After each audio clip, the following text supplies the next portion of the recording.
अगर मैं आपसे कहूं कि कोई प्रत्याशी अपने चुनावी शपथ पत्र में कुछ आय या संपत्ति का ब्यौरा देना भूल जाए और फिर भी वह अपनी सीट को बचा सकता है क्या? और वह भी पूरे कानूनी तरीके से। जी हां, हाल ही में भारत के सर्वोच्च न्यायालय ने साफ कहा है कि यदि कोई उम्मीदवार छोटे मोटे विवरण देना भूल जाए तो इससे चुनाव अपने आप अमान्य नहीं होगा। लेकिन अगर छिपाई गई बात काफी महत्वपूर्ण है और नतीजों को प्रभावित कर सकती है, तभी चुनाव रद्द हो सकता है। यह मामला हमें सिखाता है कि कैसे तकनीकी चूक और वास्तविक भ्रष्ट आचरण के बीच फर्क किया जाए।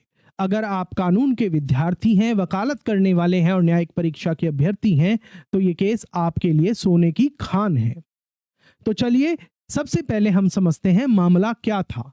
मामला था अजमेरा श्याम बनाम कोवा लक्ष्मी व अन्य सिविल अपील संख्या 13,015/2024 की, और सर्वोच्च न्यायालय ने निर्णय दिया है 14 अगस्त 2025 को।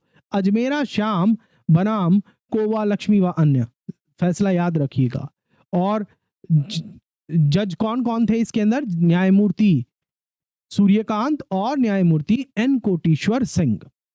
कोवा लक्ष्मी जो भारतीय राष्ट्र समिति यानी के बीआरएस की उम्मीदवार थी, तेलंगाना विधानसभा चुनाव 2023 में आसिफाबाद जो अनुसूचित जनजाति सीट है वहां से चुनी गई थी। कोवा लक्ष्मी जो भारतीय राष्ट्र समिति बीआरएस की उम्मीदवार थी, तेलंगाना विधानसभा चुनाव 2023 में आसिफाबाद जो जनजाति अनुसूचित जनजाति सीट है वहां से चुनी गई।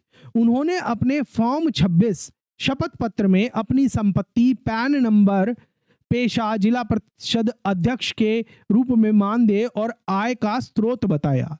लेकिन 2018 से 2022 तक उन्होंने आयकर रिटर्न में नील आय दिखाई। 2018 से 2022 तक उन्होंने आयकर रिटर्न में नील आय दिखाई।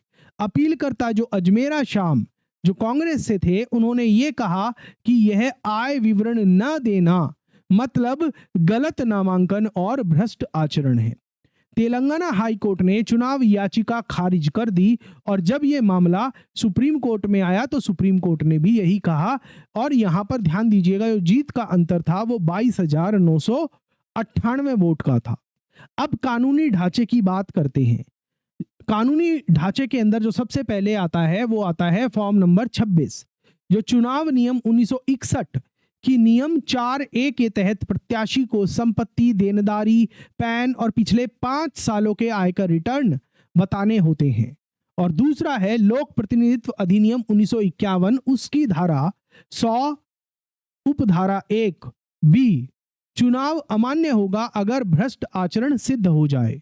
और इसके साथ साथ धारा 123 जन प्रतिनिधित्व अधिनियम की, जो कहती है कि भ्रष्ट आचरण की परिभाषा जैसे कि अनुचित प्रभाव, रिश्वत या फिर झूठा प्रचार। अब यहां पर सवाल यह उठता है कि अगर किसी प्रत्याशी ने कुछ वर्षों के आईटीआर नहीं भरे या नहीं दिखाए तो क्या यह चुनाव रद्द करने के लिए पर्याप्त है? सवाल समझिएगा कि अगर किसी प्रत्याशी ने कुछ वर्षों के आईटीआर, इनकम टैक्स रिटर्न नहीं भरे या फिर नहीं दिखाए तो क्या यह चुनाव रद्द करने के लिए पर्याप्त है? इस पर न्यायालय का जवाब था नहीं।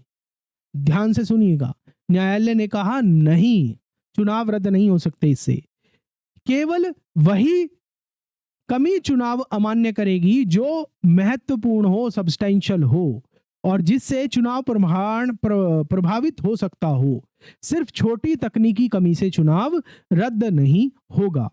अब इस फैसले के अंदर यह समझने की जरूरत है कि सुप्रीम कोर्ट ने किन सवालों पर फैसला दिया।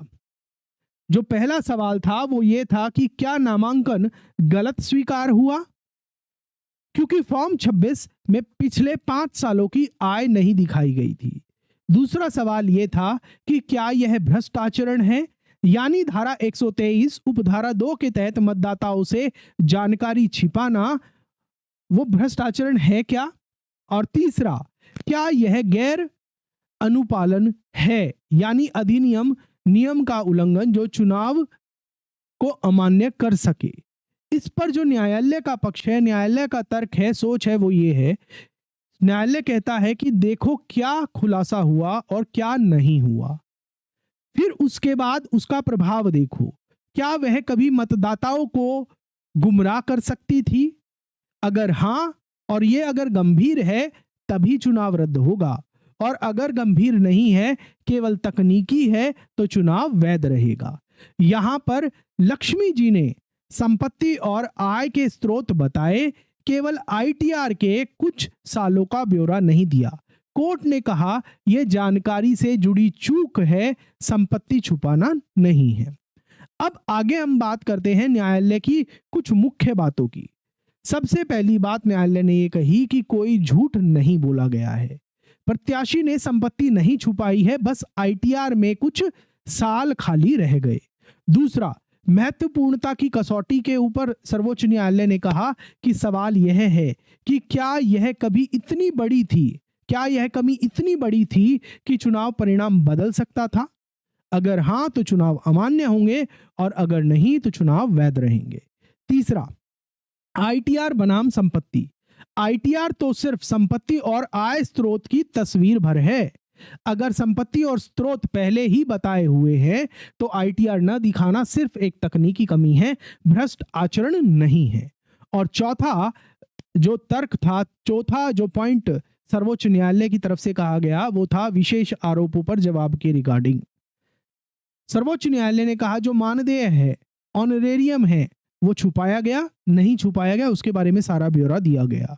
प्रमाण पत्र भी दिखाया गया, पेंशन छुपाई नहीं छुपाई, उसका प्रमाण पत्र भी दिखाया। लोक प्रहरी बनाम भारत संघ 2018। संपत्ति न बताना भ्रष्ट आचरण हो सकता है, लेकिन तभी जब वो महत्वपूर्ण हो। लोक प्रहरी बनाम भारत संघ 2018 का जो के फैसला है, उसके ऊपर भी हमने अपने चैनल पर एक डिटेल वीडियो बनाया, आप उसको भी देख सकते हैं। एक और केस है करीखोक्री बनाम नूने तायंग 2024 सर्वोच्च न्यायालय। इसमें यह कहा गया कि हर कमी चुनाव रद्द नहीं करती, केवल महत्वपूर्ण कमी ही रद्द कर सकती है। और छठा जो महत्वपूर्ण पॉइंट इस फैसले के अंदर रखा गया, वो रखा गया आपराधिक इतिहास छुपाना। कोर्ट ने कहा कि अगर कोई उम्मीदवार अपना आपराधिक इतिहास छुपाता है, तो वो गंभीर होगा और उससे चुनाव रद्द हो सकता है। संपत्ति और अगर कोई शिक्षा छुपाता है, तो क्या होगा? क्या उससे चुनाव रद्द हो सकता है? ये सहायक जानकारी है। अगर कोई संपत्ति या शिक्षा छुपा रहा है, तो वो सहायक जानकारी है, केवल तब चुनाव रद्द होगा जब वो महत्वपूर्ण और परिणाम बदलने वाली हो। अब आगे बढ़ने से पहले मैं आपसे एक सवाल पूछना चाहता हूं।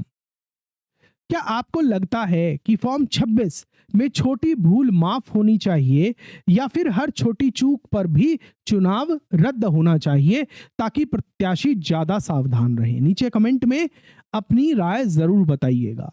अब इस फैसले से, जो ये 2025 का फैसला है, इससे हमें क्या व्यवहारिक सीख मिलती है? पहला, प्रत्याशी के लिए क्या है कि संपत्ति, आय स्रोत, आईटीआर सब बताने हैं। अगर नील है तो कारण भी लिखने होंगे। दूसरा, रिटर्निंग ऑफिसर के लिए क्या व्यवहारिक सीख है? केवल गंभीर कमी पर ध्यान दे, छोटी तकनीकी कमी पर चुनाव न रोके। और तीसरा, वकीलों के लिए क्या है? केस तभी बनाइए जब कमी इतनी बड़ी हो कि चुनाव बदल सकता है। और जो न्यायिक अभ्यर्थी हैं, एग्जाम की तैयारी कर रहे हैं, उनको इस फैसले से क्या सीख मिलती है 2025 के? कि 3 शब्द याद रखिएगा, फॉर्म 26, धारा 123 और धारा 101 बी ऑफ किसका? जनप्रतिनिधित्व अधिनियम का। अब थोड़ा सा इसका विश्लेषण करते हैं इस फैसले का। यह फैसला चुनाव प्रक्रिया की शुचिता को बचाता है, लेकिन चुनाव प्रक्रिया को तकनीकी जाल नहीं बनने देता। अदालत ने कहा कि लोकमत को केवल तभी पलटा जा सकता है, पीपल मैंडेट को तभी बदला जा सकता है, जब कमी इतनी गंभीर हो कि वे मतदाताओं के निर्णय को प्रभावित कर सकती हो। तो संतुलित दृष्टिकोण यह है कि जहां गंभीर छुपाव हो, जैसे कि क्रिमिनल केसेस, तो चुनाव रद्द हो सकते हैं। और अगर कोई छोटी मोटी चूक हो, जैसे कि आईटीआर के बारे में जानकारी देना, तो चुनाव वैध रहेगा। अब हम अपने अंत में निष्कर्ष की तरफ चलते हैं। निष्कर्ष ये है कि ये फैसला हमें बताता है कि फॉर्म 26 में खुलासा जरूरी है, लेकिन केवल वही कमी चुनाव रद्द करेगी जो महत्वपूर्ण हो, परिणाम बदलने वाली हो। संपत्ति स्रोत बताए गए हों, आईटीआर की कमी है तो वो तकनीकी खामी रहेगी, चुनाव वैध रहेगा। अपराध छुपाना है, अगर कोई अपराध छुपाता है तो चुनाव रद्द हो सकता है। अगर ये केस स्टडी आपके इलेक्शन लॉ की समझ को और गहरा बना रही हो, जो हमने आपके सामने पेश किया है, तो वीडियो को लाइक करिएगा, शेयर करिएगा। वीडियो यूट्यूब पर नया फीचर आया है वीडियो को हाइप करने का, उसे भी करिएगा। और एक एग्जाम रेडी फॉर्मेट जो जुडिशियल अभ्यर्थी तैयार कर रहे हैं, 3 पॉइंट को नोट करिएगा। फॉर्म 26, धारा 123 और धारा 100 उपधारा 1 खंड भी। और इस वीडियो को अपने सभी साथियों के साथ शेयर जरूर करिएगा। हमारे साथ न्यायिक सेवा परीक्षाओं की, सहायक अभियोजन अधिकारी परीक्षाओं की तैयारी करना चाहते हैं तो आप हमारी ऐप दून लॉ मेंटर से हमारे कोर्सेज में एनरोल कर सकते हैं। 11 सितंबर से नए बैचेस प्रारंभ हो रहे हैं। मिलते हैं हम आपसे नेक्स्ट वीडियो में। Thank you, God bless you.